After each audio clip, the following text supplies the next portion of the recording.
I get asked this quite a bit on some of our older ride-along videos on the V10 of how I made the ITBs work. I figured now that I got the intake manifold off, I'd show you what I did. As you can see, I've reused the factory fuel rail, as it has the proper size fuel pressure regulator. Everything's OEM. I just grabbed some AN to push lock fitting adapters. This hose I actually got from work for free because it was off a jet fueler. Just kind of purge it out. And bingo bango, no big deal. Welded on a temperature sensor here for the gauge, so I could reuse the Ford cluster, as I wanted to reuse the Ford cluster. Yeah, I think I actually have, I think these are Coyote V8 injectors in here, because we were having some weird issues, and the orange injectors that came in here looked pretty haggard. I see no problem actually reusing the OEM injectors, because we haven't really increased airflow into the engine majorly, because it still has factory cam, so it's still hitting a wall around 4,700 RPM. You know, there's nothing really more past that. But yeah, I basically took a saw, lopped all these runners off right here, and then cut a bunch of pipes, welded them on. The fit up's alright. You can see on some runners though, there's a really steep kind of turn that goes in versus some other ones that are straight up and down. That's just due to the fact I'm not redoing the whole intake manifold, mainly because it has the injector ports built into it, and it has the coolant crossover pipe, and redoing that just seems like there's no real gain to it. When I can reuse an OEM gasket, I can reuse the OEM bolts, reuse the OEM fuel rail. It just doesn't seem worth the extra bit. And then welded on some plates, or tacked on some plates pretty much, because there's little stitches. That was to mount the coil packs. These are just some 1/4-inch bolts that are bolt and nutted through, and then just kind of work as a little stud to lift the coil pack off, because the mounts are halfway up the coil, as you can see here.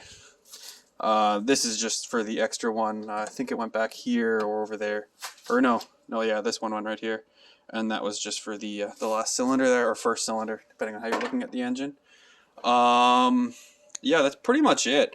I had to make some new mounts for the fuel rail to bolt to. Again, just a piece of 1 by 1 by 1/8 or 1/16 angle. And yeah, if I had to do it again, I'd probably cut a circle into here so you have a straight shot at the nut or the bolt, versus now you have to kind of do it with a wrench, and then you can put a swivel on, and then it'll come out. This is my air temp sensor. It's just bolted in there. I didn't bother putting it into the stream of air, mainly because I'm not looking after every, or I'm not adamant to get the peak fuel economy out of this, you know, kind of more rough and ready, and this gives me the ambient temp that's going in, so I figure it's fairly accurate to the air going in, because we have about, you know, 4 inches of runner, and it's sucking in the air right around there.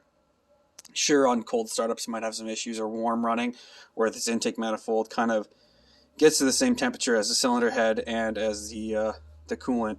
Well, the coolant, or the cylinder head, is the same temp as the coolant passing through it. But yeah, but it seems fine. It's better than nothing, because the standalone management wouldn't be too happy without any sort of air temp, as it needs to know the density of the air.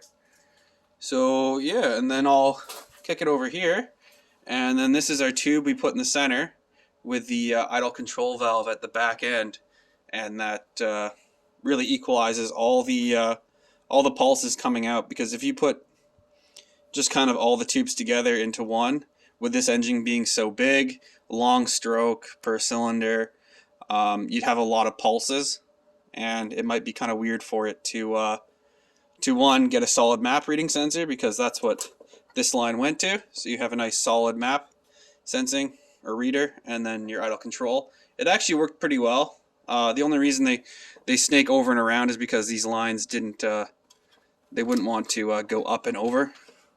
They need that kind of long radius to stop it ever wanting to crack or cause other issues in the future, or kink over, I should say. But yeah, we just put a little shitty filter on the end of the idle control valve, and yeah, it seemed to work fine. Map sensor read a really nice solid reading. That's just a piece of 1 by 1 square tubing with some ends welded onto it. And then found 2 bolt holes, found a piece of scrap aluminum kicking around here, and then welded it to that, and then just bolted it on 2 of the unused bolt holes, which I'm not sure what they're for, other than a engine crane for lifting it. But yeah, I think this time around I may. Oops. God damn it, it's getting all rebuilt anyways. But yeah, I'll probably try to porch match these, as they're not perfect, and we're gonna get some custom cams made and all this shit. So it's gonna be a little bit more rowdy than it was before, but still in the realm of dailyable. So yeah, if there's anything more you want to know, comment down below and I'll probably get to it. So smell you later.